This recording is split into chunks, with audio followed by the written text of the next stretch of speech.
नमस्कार, बहुत स्वागत है आपका। विधानसभा का दंगल आप देख रहे हैं, मैं हूं आपके साथ अमित शर्मा। आज एक बार फिर उत्तर प्रदेश में विधानसभा का दंगल होने जा रहा है और इसके साथ ही अगर हम बात करें उत्तराखंड की, तो आज का दिन काफी अहम साबित होने जा रहा है क्योंकि उत्तराखंड की सभी 70 विधानसभा सीटों पर आज एक साथ वोट डलने जा रहे हैं। सभी मतदाता पूरी तरह से तैयार हैं और लगभग 1 घंटे का समय रह चुका है जब वोटिंग उत्तराखंड में शुरू होगी। वहीं अगर हम उत्तर प्रदेश की बात करें तो 9 जिलों की 55 सीटों पर आज मतदान होना है और इसके साथ ही बता दें कि वोटिंग की शुरुआत सुबह 7 बजे से हो चुकी है। दूसरे चरण के लिए मतदान शुरू हो चुका है। उत्तर प्रदेश में प्रत्याशियों की किस्मत पर फैसला होगा। 9 जिलों की 55 सीटों पर आज उत्तर प्रदेश में मतदान होने जा रहा है और मतदान की शुरुआत हो चुकी है। वहीं अगर हम उत्तराखंड की बात करें, पूर्वांचल की बात करें तो सभी 70 सीटों पर आज एक साथ चुनाव हो रहे हैं। उत्तराखंड में सुबह 8 बजे का वक्त निर्धारित किया गया है वोटिंग के लिए, जो शाम तक जारी रहेगी। गोवा की बात करें तो 40 विधानसभा सीटों पर भी मतदान है। आज एक और राज्य गोवा, जहां पर 40 विधानसभा सीटों पर मतदान है और उत्तर प्रदेश में आज दूसरे चरण का मतदान है। पहले चरण का मतदान उत्तर प्रदेश में 11 जिलों के 58 सीटों पर 10 फरवरी को हो चुका है। सभी प्रत्याशियों की किस्मत ईवीएम में कैद हो चुकी है और कुल 7 चरणों में उत्तर प्रदेश में जिस तरह से विधानसभा का चुनाव होना है, तो आज दूसरा चरण है। आज 14 फरवरी को उत्तर प्रदेश में वोटिंग का, चुनाव का दूसरा चरण है और आज आपको बता दें 9 जिलों की 55 सीटों पर मतदान होगा। गोवा की 40 विधानसभा सीटों पर भी आज मतदान होगा। इसके इतर अगर हम बात करें उत्तराखंड की, तो उत्तराखंड की 70 विधानसभा सीटें हैं जिस पर मतदान होने जा रहा है। यूपी उत्तराखंड का चुनावी रण हम आपको दिखाने जा रहे हैं INS 24/7 और जनता टीवी पर। अभी सुबह 7 बजे से लगातार पल पल की अपडेट्स हम आपको देंगे कि किस तरह से मतदान बूथों पर मतदाता पहुंच रहे अपने मताधिकार का प्रयोग करने के लिए। तमाम तस्वीरें भी आप तक हम पहुंचाने की कोशिश करेंगे। उत्तर प्रदेश में 300 के पार।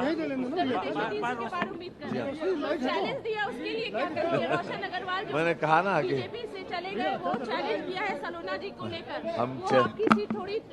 हम चैलेंज सबका स्वीकार करते हैं। पन्ना जी इस बार जितिन प्रसाद साथ में हैं। जी हाँ, 9वीं बार की जीत का दावा कर रहे हैं आप। जी हाँ, क्या जीत जनता भी यही दावा कर रही है। 9वीं बार फिर से जीतेंगे। दूसरे चरण का चुनाव है आज। क्या कहेंगे, ये आपके रुहेलखंड खासकर जो बेल्ट है, शाहजहांपुर में आप हैं और उत्तर प्रदेश सरकार के मंत्री हैं, किस तरह की स्थिति देख पा रहे हैं? मुद्दे क्या है? मुद्दा तो विकास का है। मैंने कहा ना कि हमारा सिर्फ विकास और सिर्फ विकास ही एजेंडा है। शाहजहांपुर में आप ये जनता ने अगर मौका देगी तो निश्चित रूप से सबसे ज़्यादा नौजवानों को रोजगार दिलाने के लिए ज़्यादा से ज़्यादा फैक्ट्रीज, कारखाने, इंडस्ट्री को फोकस करेंगे, उसी को लाएंगे। और रूल ऑफ लॉ हमारी पहली प्राथमिकता है। लोग अमन चैन चाहते हैं और अमन चैन से ही डेवलपमेंट संभव है, जो योगी सरकार ने दिया है। मैं समझता हूँ कि जनता यही चाहती है, हर प्रकार का डेवलपमेंट हो। शाहजहांपुर 1 नंबर का शहर बने और उत्तर प्रदेश 1 नंबर का प्रदेश, उत्तर प्रदेश उत्तम प्रदेश बने। मतलब विकास का मॉडल ही है जी, चुनाव में आप? जी हाँ, विकास का मॉडल। हम हर स्तर पर यही चाहेंगे कि शाहजहांपुर में हर वो सुविधा हो जो हिंदुस्तान के बड़े से बड़े नेता के क्षेत्र में है। आप चिकित्सा शिक्षा मंत्री हैं। कोरोना काल में जिस तरह की स्थितियां रही उसको लेकर के विपक्ष लगातार हमला करता है कि उत्तर प्रदेश सरकार नाकाम रही व्यवस्थाएं कर पाने में। विपक्ष के पास तो कोई मुद्दा नहीं है। विपक्ष ने कहा कि ये वैक्सीन भारतीय जनता पार्टी की है। बाद में वही वैक्सीन बाद में उनके पिताश्री ने भी लगवाई और उन्होंने भी लगवाई। उस सेंटेंस से बहुत बड़ा नुकसान हुआ। कितना नुकसान हुआ, मैं पूछना चाहता हूं कि आखिरकार उसके बाद जो मौतें हुई उसका जिम्मेदार कौन? ये इस बार गठबंधन हुआ है सर, सपा और आरएलडी का, क्या आप सोचते हैं? लगातार ये कहा जा रहा है कि नेगेटिव बीजेपी ने किया है, जनता इसका जवाब देगी। 2019 में भी महागठबंधन हुआ था। नतीजा क्या हुआ? नतीजा ये हुआ कि लोगों ने बीजेपी और उसके सहयोगी दलों को ही पसंद किया। लोग जानते हैं कि जो बेहतर तरीके से शासन प्रशासन दे सके और विकास भी बिना किसी बाधा के चल सके, वही किया है। योगी जी ने एक बयान दिया कि गर्मी निकाल दूंगा, जून में शिमला बना दूंगा। अखिलेश यादव ने कहा कि पहले चरण के चुनाव के बाद ही भाजपा के समर्थकों गर्मी सब निकल गई। पहले चरण में तो बहुमत हमारा ही है। और दूसरे में अक्सरियत दूसरे में भी हमारा होगा, तीसरे में भी हमारा होगा। हर जितने भी चरण हैं चुनाव के, जितने स्टेजेस हैं उसमें सभी बहुमत हमारा। बजरंगबली के चरण छू के आए हैं आप? जी हाँ, तो सारे चरण बजरंगबली के चरण छूने के बाद ही दिनचर्या स्टार्ट करते हैं। आज नहीं, ये रोज का है। पहला वोट आपने डाला आज यहाँ पर? जी हाँ, हमेशा पहला डाल। इस बार क्या आपने जीत का रिकॉर्ड तोड़ पाएंगे आप? जी, इस बार जो जीत 8 बार जीत चुके हैं, 9वीं बार कब रिकॉर्ड बनेगा फिर से? नहीं, जो आपका जीत का मार्जिन है, मार्जिन बढ़ेगा? जो जीत का मार्जिन क्या उम्मीद कीजिए, क्या रहेगा मार्जिन? ज्यादा होना चाहिए। अच्छा, दावा नहीं इस बार करेंगे? ज्यादा की क्यों उम्मीद कर रहे हैं सर, ऐसा क्या है? इसलिए कि हर कॉर्नर पर, हर सड़क पर, हर मोहल्ले में, हर गली में केवल एक ही बात है कि फिर से एक बार बीजेपी सरकार। ठीक है, धन्यवाद। तो फिर से एक बार बीजेपी सरकार, ये बयान दे रहे थे सुरेश कुमार खन्ना। आपको बता दें उत्तर प्रदेश में योगी सरकार के मंत्री हैं, वित्त मंत्री हैं सुरेश खन्ना, और शाहजहांपुर विधानसभा से आते हैं। और उन्होंने कहा है कि शाहजहांपुर में भी एक बार फिर से विकास की बयार बहेगी और एक बार फिर से योगी सरकार बनेगी। काफी आश्वस्त नजर आ रहे थे सुरेश खन्ना, और पहला वोट इस बूथ पर उन्होंने ही डाला है और कहा कि हर बार मैं पहले मतदान करता हूं और यही उम्मीद करता हूं कि भारतीय जनता पार्टी की ही विजय हो, क्योंकि ये बहुत जरूरी है प्रदेश के विकास के लिए। आपको बता दें कि यूपी सरकार में वित्त मंत्री हैं सुरेश खन्ना, जो ये तमाम बातें कह रहे थे और साथ ही उन्होंने विपक्ष पर जमकर निशाना भी साधा। खासकर उन्होंने सपा और आरएलडी गठबंधन का जिक्र किया। जब पत्रकारों ने उनसे पूछा कि क्या ये महागठबंधन कुछ कमाल कर पाएगा, तो उनका जवाब था नहीं। बरेली जिले की अगर हम बात करें तो डॉक्टर डीसी वर्मा, सुल्तान बेग, भानु प्रताप सिंह, ये तमाम उम्मीदवार हैं विभिन्न पार्टियों के, और भाजपा ने भरेन लाल मौर्य, शहजील को भी चुनावी मैदान में, आपको बता दें, दूसरी पार्टियों ने उतारा है। तो एक वोट से जीत हार, वोट ना हो कोई भी बेकार। और हम भी यही आपसे उम्मीद करेंगे कि आप अपने घरों से बाहर निकलें और अपने मताधिकार का प्रयोग जरूर करें, क्योंकि आपका एक एक वोट बेहद निर्णायक साबित हो सकता है उत्तर प्रदेश और उत्तराखंड की सरकार बनाने के लिए। यूपी में आज दूसरे चरण की वोटिंग है और आपको बता दें कि 9 जिलों की 55 सीटों पर आज मतदान होते जा रहा है। सहारनपुर की विधानसभा सीटों की अगर हम बात करें तो तमाम जो नाम है इस वक्त स्क्रीन पर देख पा रहे हैं, बदायूं की विधानसभा सीटों में भी आज वोटिंग हो रही है। तो उत्तर प्रदेश में 9 जिलों की 55 सीटों पर आज मतदान हो रहा है। सहारनपुर, रामपुर, बिजनौर, अमरोहा, संभल, मुरादाबाद, बरेली, बदायूं और शाहजहांपुर की 55 विधानसभा सीटों पर आज मतदान होना है। सहारनपुर, रामपुर, बिजनौर, अमरोहा, संभल, मुरादाबाद, बरेली, बदायूं और शाहजहांपुर की 55 विधानसभा सीटों पर आज वोटिंग हो रही है। और आपको बता दें कि 2017 का जो चुनाव हुआ था, इसमें सपा कांग्रेस ने मिलकर यह चुनाव लड़ा था उत्तर प्रदेश विधानसभा का, जिसमें सपा कांग्रेस को 17 सीटें मिली थी। और इन 17 सीटों का अगर गणित हम देखें तो सपा के पास 15 सीटें हुई थी, वहीं कांग्रेस के खाते में 2 सीटें गई थी। 2012 की अगर हम बात करें तो बीजेपी के हाथ सिर्फ 8 सीटें लगी थी। और इस बार उम्मीद है कि फसल की खरीद न होने और गन्ना किसानों को जिस तरह से मुआवजा नहीं मिला, इसके कारण कहीं ना कहीं जो विपक्ष है वो लगातार निशाना साध रहा है कि इसका खामियाजा बीजेपी को इस चुनाव में देखने को मिलेगा।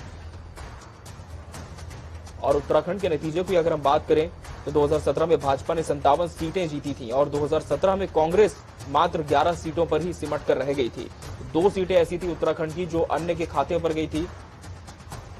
और दूसरे चरण के मतदान को लेकर आपको बता दें मुख्यमंत्री ने ट्वीट किया है। दूसरे चरण के मतदान को लेकर मुख्यमंत्री ने ट्वीट किया है, सम्मानित मतदाताओं का हार्दिक अभिनंदन है। मतदान अधिकार कर्तव्य के साथ ही राष्ट्र धर्म भी है। विकास को जारी रखने के लिए मतदान अवश्य करें। सीएम ने ट्वीट किया है, नए यूपी के विकास के लिए मतदान अवश्य करें। मुख्यमंत्री योगी आदित्यनाथ ने ट्वीट किया है कि नए यूपी के विकास के लिए आपको मतदान जरूर करना है। और दूसरे चरण के मतदान को लेकर मुख्यमंत्री ने ये ट्वीट किया। आपको बता दें जब पहले चरण का मतदान था तब भी उन्होंने मतदाताओं से आग्रह किया था कि आप घर से बाहर निकले, पहले मतदान फिर जलपान, ये नारा उन्होंने अपने ट्वीट के जरिए दिया था। और इस बार जब दूसरे चरण का मतदान शुरू हो चुका है तब भी मुख्यमंत्री योगी आदित्यनाथ ने ट्वीट किया और सभी मतदाताओं से अपील की है कि आप अपने वोट का इस्तेमाल जरूर करें। उत्तर प्रदेश की निर्णायक सरकार को चुनने के लिए जरूर आप अपने वोट का इस्तेमाल करें। उत्तराखंड की अगर हम बात करें 2012 के नतीजों की बात करें अगर उत्तराखंड की, तो कांग्रेस को 32 और बीजेपी को 31 सीटें मिली थी। उत्तराखंड में कांग्रेस को 32 और भाजपा को 31 सीटें मिली थी। बसपा 3 सीटों पर थी, वहीं जो अन्य दल थे वो 4 सीटें लाने में सफल हुए थे। और 2017 की बात करें नतीजों की तो भाजपा को 57 सीटें मिली थी, कांग्रेस को 11 मिली थी। और 2012 के नतीजे भी आपको हम लगातार स्क्रीन पर दिखा रहे हैं। 2012 में कांग्रेस को 32 और बीजेपी को 31 सीटें मिली थी। 2012 में कांग्रेस के लिए बसपा के विधायक तारणहार बने थे और अब राज्य में बसपा के साथ ही यूपीडी का जनाधार भी कम हो चुका है। और इसके अलावा अगर हम उत्तराखंड की बात करें तो आम आदमी पार्टी भी अपनी मजबूत उपस्थिति दर्ज करा रही है। तो मतदान का महापर्व शुरू हो चुका है उत्तर प्रदेश में। आपको जरूर अपने मत का इस्तेमाल करना है। और वहीं अगर हम उत्तर प्रदेश की बात करें तो आज 9 जिलों की 55 सीटों पर मतदान है और संभल जिले जिसके आप प्रत्याशियों के नाम भी इस वक्त स्क्रीन पर देख पा रहे हैं। संभल जिले में जिस तरह से भाजपा, बसपा, कांग्रेस, आरएलडी ने अपने प्रत्याशियों को मैदान में उतारा है।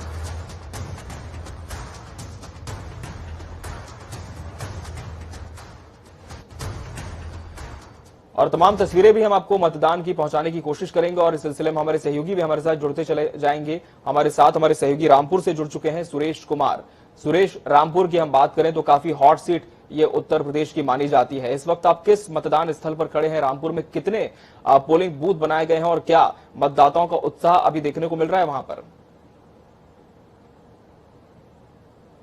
पोलिंग बूथ बनाए गए, कुछ संवेदनशील रामपुर में जो विधानसभा 33 है वो हॉट सीट बन गई। और अगर जिस तरीके से बात करें, आजम खान जेल में बंद है और जेल से ही चुनाव लड़ रहे हैं। उनके बेटे अब्दुल्ला आजम खान जो विधानसभा 34 से स्वाठांडा की विधानसभा है वहां से चुनाव लड़ रहे हैं, क्योंकि वो भी एक हॉट सीट मानी जाती है, क्योंकि वहां के नवाब अली खान उर्फ नवीद मियां के बेटे जो रहेंगे, उनके बेटे हैदर अली खान भी चुनाव में मैदान में है, अब्दुल्ला आजम के सामने है। तो कहीं ना कहीं देखा जाए रामपुर का जो चुनाव है एक बहुत महत्वपूर्ण हो गया है सपा के लिए, क्योंकि सपा के जो सत्तावन नेता है आजम खान वो लगातार 9 बार विधायक बने हैं और इस बार वो जेल में है। तो कहीं ना कहीं एक बहुत बड़ा इशू है कि क्या आजम खान रामपुर से चुनाव जीतेंगे या उनके लिए एक बहुत बड़ी समस्या खड़ी होगी।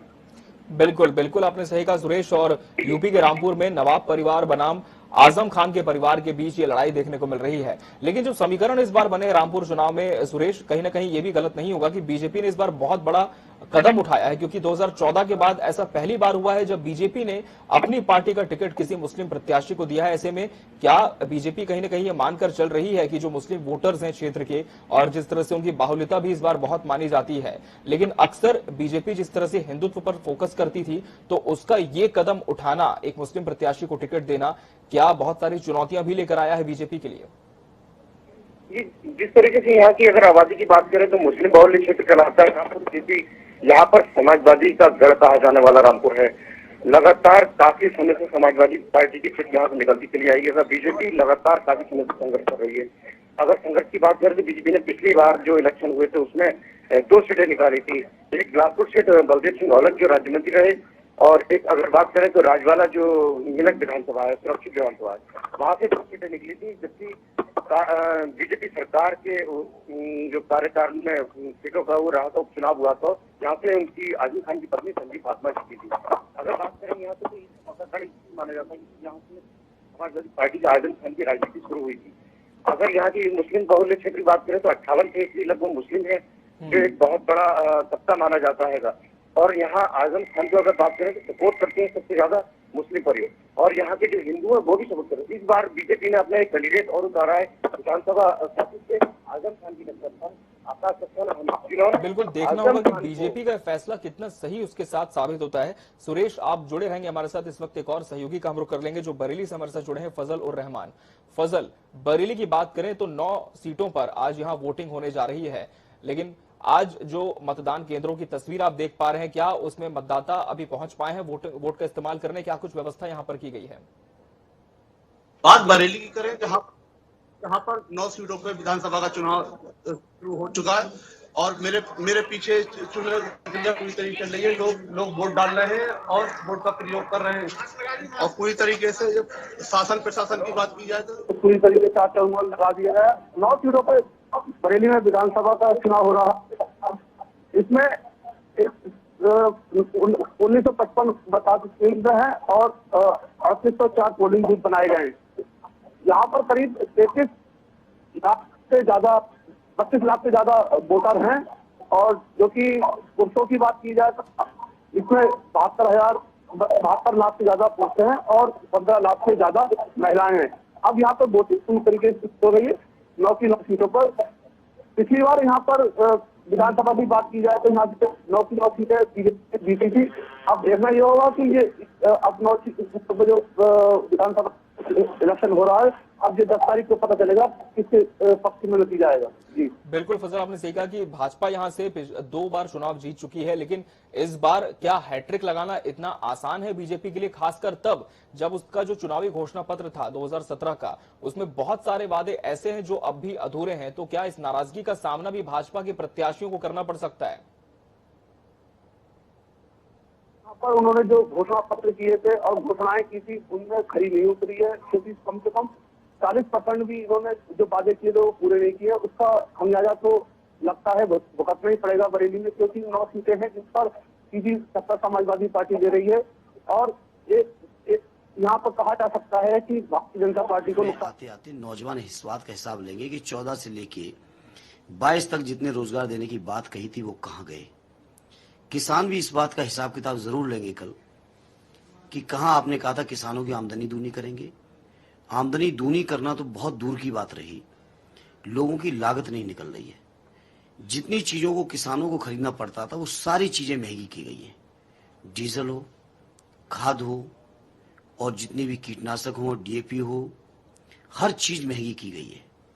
तो किसान लोग पूछ रहे हैं कि भाई 2022 में आज कहां उनको आमदनी दूनी हुई है, बीजेपी से सवाल है। इसी तरह से महंगाई को लेकर बीजेपी ने कहा था कि बहुत हुई महंगाई की मार, एक नारा दिया था अगर आपको याद हो। तो लोग महंगाई का भी हिसाब किताब कल बीजेपी से लेने वाले हैं। इसी तरह से जितने ये इन्होंने झूठ वादे किए थे किसानों के लिए, कहा कि 14 दिन के अंदर हम भुगतान करेंगे, आज 5 साल बाद भी किसानों का भुगतान बकाया है। और मैं कहूंगा बदायूं के उन इलाकों में आप जाइएगा कल, यहाँ से लेके वजीरगंज तक और बिशौली तक और पूरे इलाके में आप घूमिएगा तो आप महसूस करोगे किस तरह किसान परेशान है। इन तमाम चीजों का हिसाब किताब कल जनता लेने वाली है और जनता का समर्थन स्वाभाविक तौर पे उत्तर प्रदेश के पूर्व मुख्यमंत्री और समाजवादी पार्टी के हमारे अध्यक्ष आदरणीय अखिलेश यादव जी आज उत्तर प्रदेश की जनता की पहली पसंद बन चुके हैं और अपने उस लीडर जिसको उन्होंने पहली पसंद के तौर पे माना है और काम करके दिखाया है, स्वाभाविक कल ऐतिहासिक समर्थन मिलने जा रहा है। कोई शंका नहीं है, समाजवादी पार्टी मैं समझता हूं शायद ही कोई सीट हारेगी। अधिकांश सीटों पर पार्टी और उनके जो गठबंधन के साथी हमारे उम्मीदवार हैं उस बड़े मार्जिन से जीतेंगे, जितना ही नहीं बड़े मार्जिन से जीतेंगे।